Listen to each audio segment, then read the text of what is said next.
Now, we are here to the last round of the event. Two players making it for day two. But you still want to go in a steady X and one, making sure you clinch that top spot. So we have here from Belgium, Max van Neverstil. Come on in. Don't let don't let the stature be awkward or anything. Tall person, you. How was your run, Max? How did you like the event? What did you think so far? Well, it's a great event for my home country, so but it's really tiring. So having the last round of feature match is scary. More pressure on you. You better do good. You better win. True. But a lot of people probably don't know.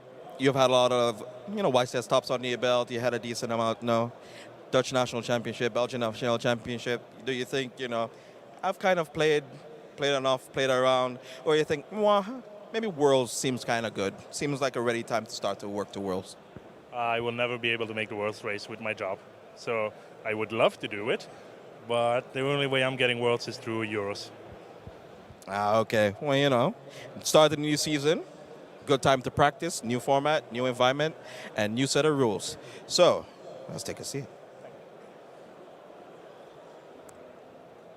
And then we have Italiano Alberto. Come on in. So, Alberto, also a YCS winner, YCS competitor as well. Playing in this one as well. So how do you think your deck that you chosen probably is better than the other ones that you probably came across for today? Why? So for this tournament, I chose a different strategy from all my friends. Except for two special friends that played at the same list.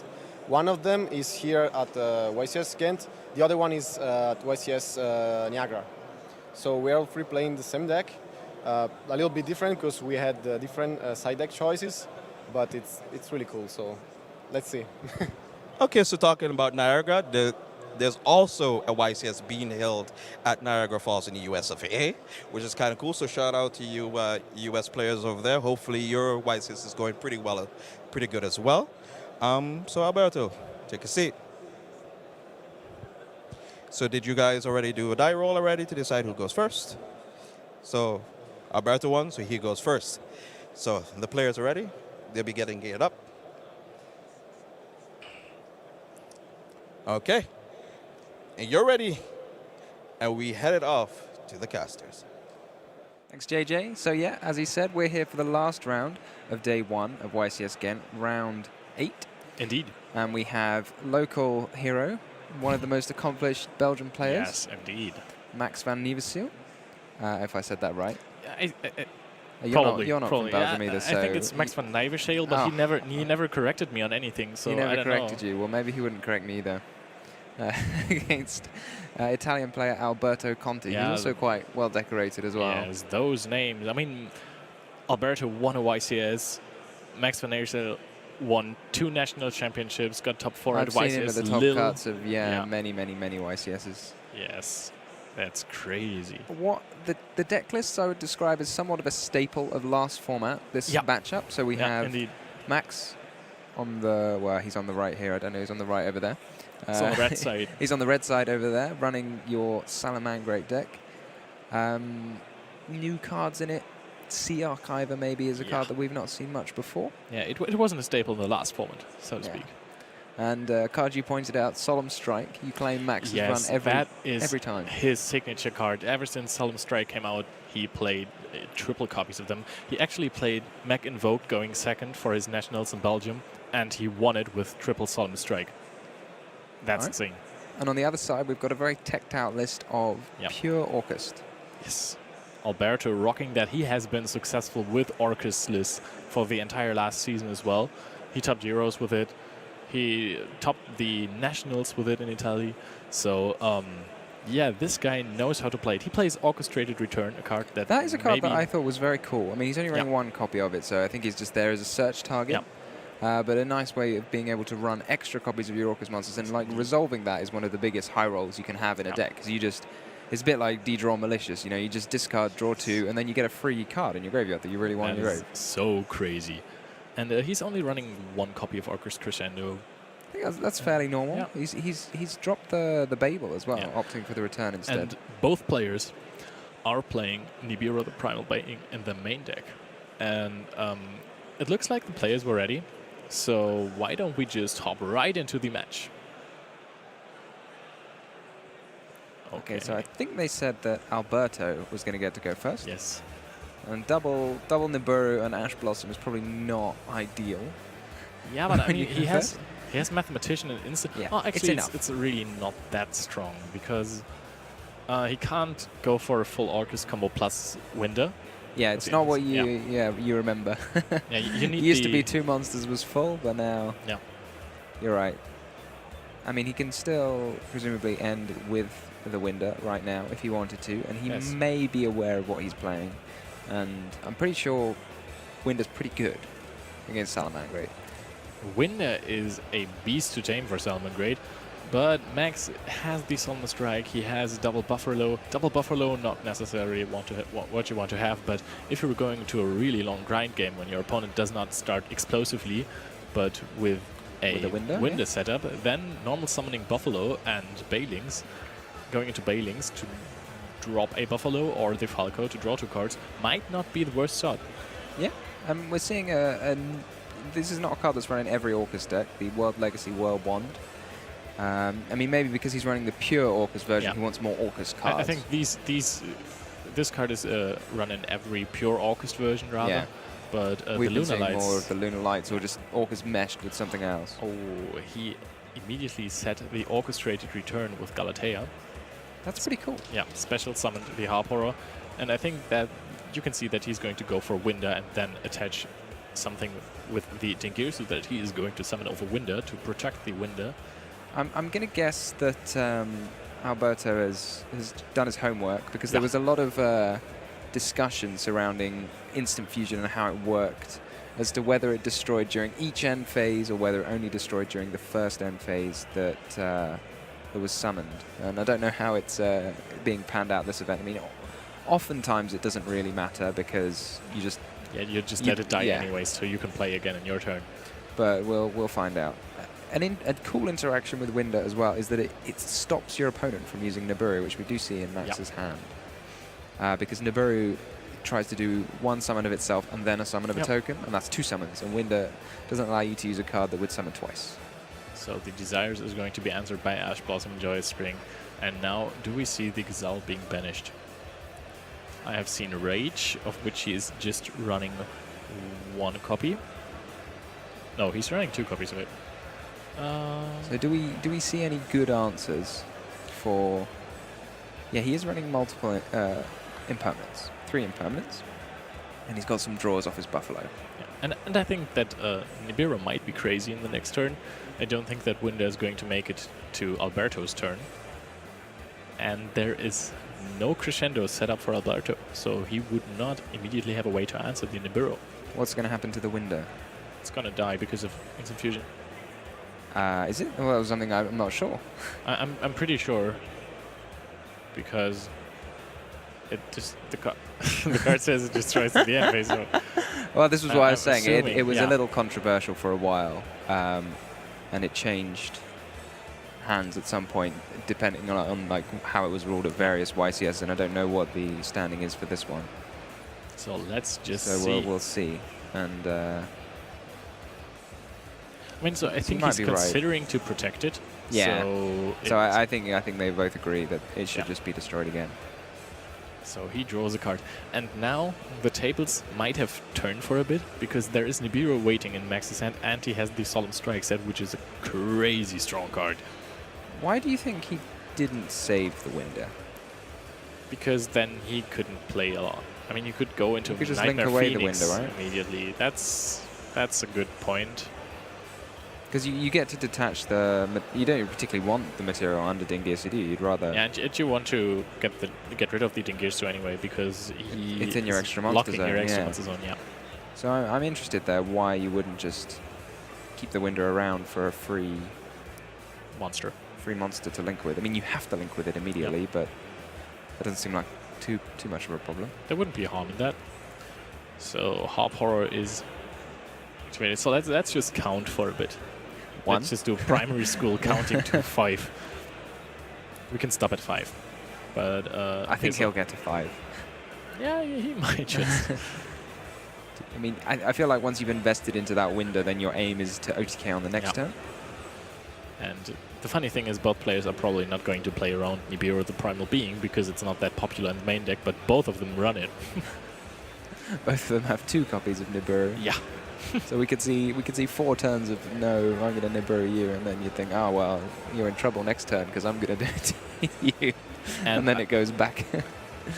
But Alberto has the edge in this whole Nibiru matchup thing because he has the easiest way of removing Nibiru token with a high attack stat. With Dingirsu, exactly, yeah. But on the flip side, if it comes down to a grind game, I think you're going to expect the Orcust player to run out of extra deck first, maybe. If he doesn't, like 2 Galateas are already in the game. Yeah, exactly. So he's running through a lot of his extra deck. And there's no Babel as well for that extra. You know, you can kind of double up all your Orcust effects in a grind situation. So we're at 4 summons now. This is the 5th one, is it? I don't know, you said you were going to count. Yeah, I kind of forgot about this counting thing. So we have the Galatea, which should be summoned by Skeleton, right? Or did he go into another one? We were so caught up in the discussion that we had. Yeah, I see no way that he's not going to go for 5 summons, but yeah, I haven't been counting myself. Or is he? Well, if he doesn't do anything more than this, then Max isn't really obliged to play his Nibiru. Yep, that's true. I suppose it might be useful. He probably would, because he'd be fearing a crescendo, right? I mean, that's still like a really good turn for him. He has Dingirsu with 1 protection, and he has Galatea with a crescendo on his back. Yep. So Circle is being drawn, and I think it's going to be answered by maybe a crescendo. Wait. Maybe not necessarily, but yeah, there it is. It's a good resource to get rid of. Yeah, would you be tempted to hold it for Gazelle? You'd be tempted. Yeah, tempted, of course. As to whether it's correct, but yeah. it was enough. It was definitely enough. Max did not find a way to get into the game. Only double Nibiru, and I mean, even if he had the Nibiru, then like he still didn't have anything else to do. Alberto stayed under 5 summons all the time. Good for him. Yeah, indeed, bad for Max. So let's take a look at the side decks. We can see on Alberto's side, Lancea probably not gonna find its way into the deck. Didi Crow, that looks like a good card. We haven't seen much of that card today. What do you think of Eradicator? Versus Salamangreat. I don't Probably not like going it too second. much. Yeah. No, going but second, probably I not would even consider going it. first. Yeah. Yep. Trap Trick. Trap Trick. Trap Trick is only for Eradicator. And Impermanence. I suppose. Could be for Impermanence. So my guess is the DD Crow. And maybe the Twin Twisters, yeah. And then for Max, you've got to be prepared for the Orcust matchup. Well, at least some variant of Orcust, and indeed he is. He's got 3 whole copies of Lancea. No half copies, only whole copies. And nothing else jumps out at me. I mean, you don't necessarily want to cite an anti-spell fragrance, right? No, I mean, I would cite Order. You have the Imperial Order, which just when you go first is pretty crazy good. But in the pure Orcust deck that Alberto is running, he's only running 8 spells, which isn't very many. But it shuts down Twin Twister as well. Yeah. So that might be bumped up to something like 11 spells. So maybe Imperial Order, just if your opponent's running a quarter of their deck is spells. It's not bad. Good shot. And a fair few cards. Order is fine if your opponent even just draws 1 spell. It's still free negate, basically. Yeah, it's just a one for one. It's just generally a good card going first if you've got the luxury of just having it in. So, do you see any spice in the extra decks? Well, I mean, it's not that uncommon, but I think Abyss Dweller is quite good for for Max. Not too spicy, but really strong. I can see the Topologic Trisbana in. That's Oh, definitely not a Virtus. card I've seen a lot of. No, But I it's think definitely fun, and it definitely Yeah. confuses people as well. And it was really underrated, I think. This card has such a powerful effect. It's like Heavy Storm that banishes everything that you can trigger on your opponent's turn sometimes. Yeah. It's going to get rid of your Babel, though, if you play it in Orcust. Yes. But if you don't play Babel, then you can't trigger it on your opponent's turn. Yep. That's the... Catch, Oh, catch do you- 22. do you see this card in Max's hand? Scrap Recycler? No, in Max's hand, the Sanctuary. Oh dear. You don't want that. No. Okay, his last card's going to have to be a good one for him to go very far, and it probably isn't given Yeah, his. it does not seem to be the best card that he could have. So if you're Alberto, you're probably quite happy with your opponent just passing. But he's going to be less happy when his normal summon gets striked and he has to pass straight back. Yeah, he is going to surge out the Armageddon Knight with the Rota. Although maybe if you're Max, you allow something to happen so you can resolve your Phantasme. That's a good point. You would you? But I mean, he's kind of in the game if you let him get to his Galatea. But you kind of also need to resolve the Phantasme. Yeah, I think you want to, but maybe he disagrees. There's merit to, because like striking an Armageddon Knight almost certainly ends the turn of your opponent. But on the flip side, you could hold it and then strike, say, a Mermaid and hope your opponent's not going to do too much. But Max's play is definitely lined up well. He's just drawn probably the best draw in his entire deck. Yeah, but we can see Alberto's hand, and we know there are loads of hand trips waiting.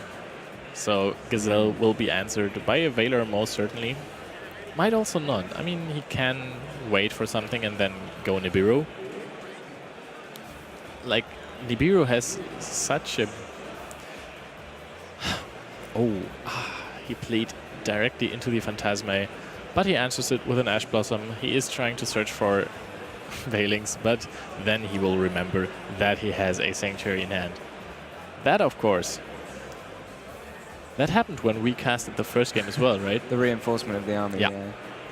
So what I see, again, I really think I disagree with Max's striking the not resolving his own Phantasme. I mean, he also has Lancea for the next turn as a backup. Yeah, but if his opponent's got a load of stuff to push, then he knows he's got defense. He's got strike. You know, Orcust are not going to do a lot through strike and Lancia, and you'd much rather have your own cards to do your own things than just rely on stopping your opponent turn after turn. But I mean, equally this turn, he's got a lot to do. He's got his own it's going to work out similar this turn. He's just, he's now got just, he's doing what he's what he could have done last turn, he's going to do this turn. And I'm not sure that's a good thing. And I don't know if he's going to shotgun the Lancea now, or if he this time waits. I mean, he's kind of sticking to his game plan. Yeah, I'm not sure I agree with this again, but He can't protect the Bailings. He can't protect. I mean, that's I think neither here nor there, but just you've got to play that Phantasme at some point. You know your opponent's going to link summon. Yeah. And what's he going to do with the Dingirsu? Like, maybe you're afraid of because your opponent can set up Galatea with one negate with the Crescendo, but you can just attack over it with Phantasme, so it doesn't do anything. Or he just sets up a single Dingirsu. And now you're gonna have to pass. What one card can you draw here when you've already used Gazelle?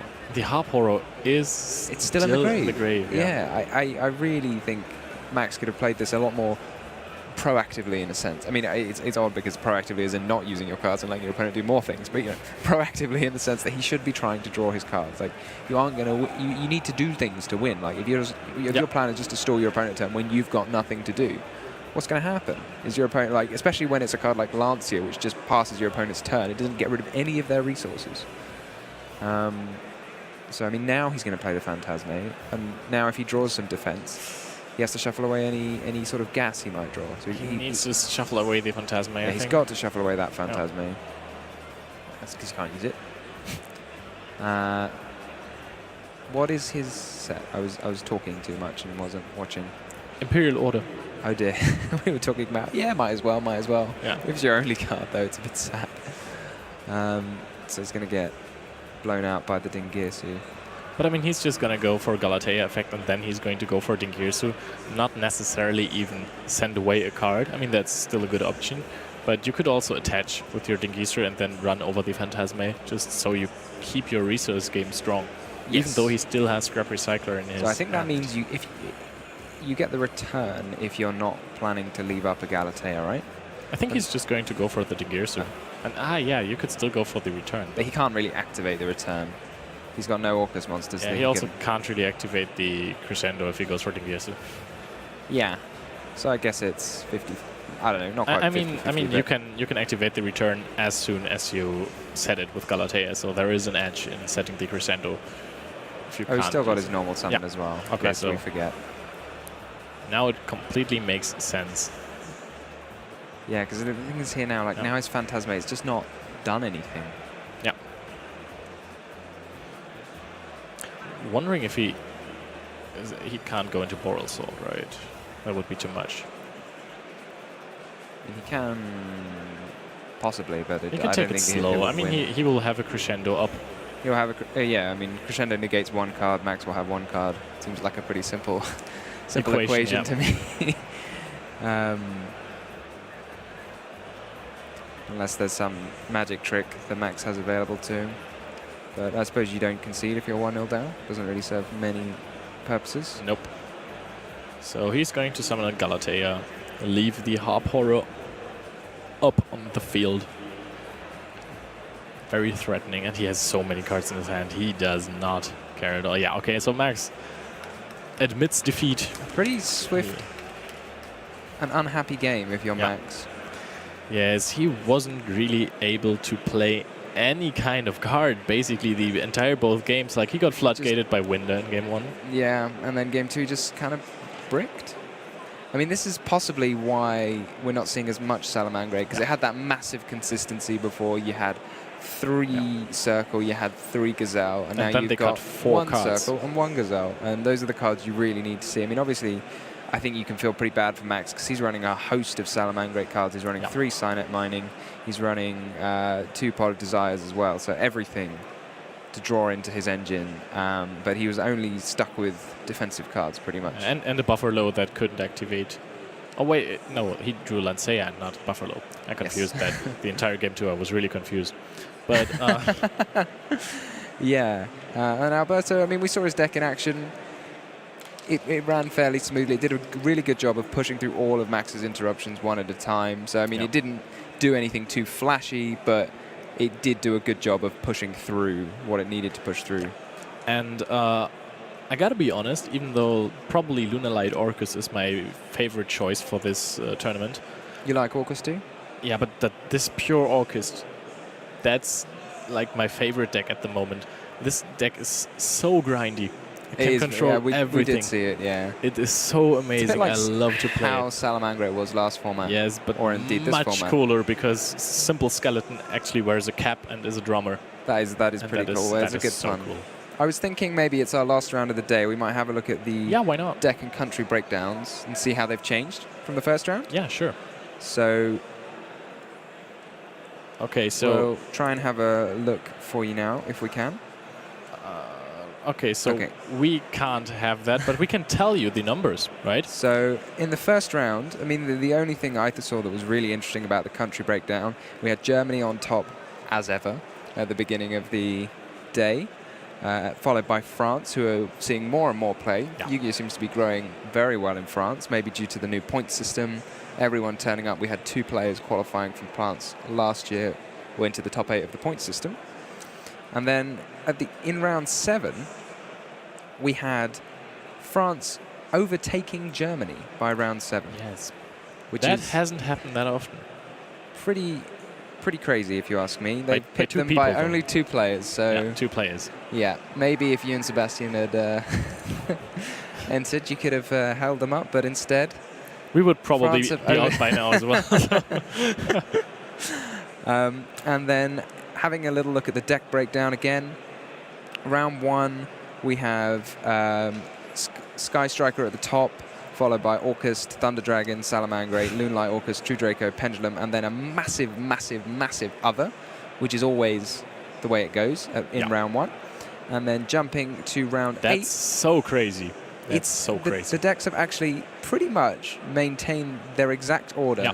in their exact same ratios. So Sky Striker still at the top, maybe crept up on a little bit by Orcust, then Thunder Dragon, Salamangreat, Loonlight Orcust. I think Pendulum have just pipped True Draco by 1 place now.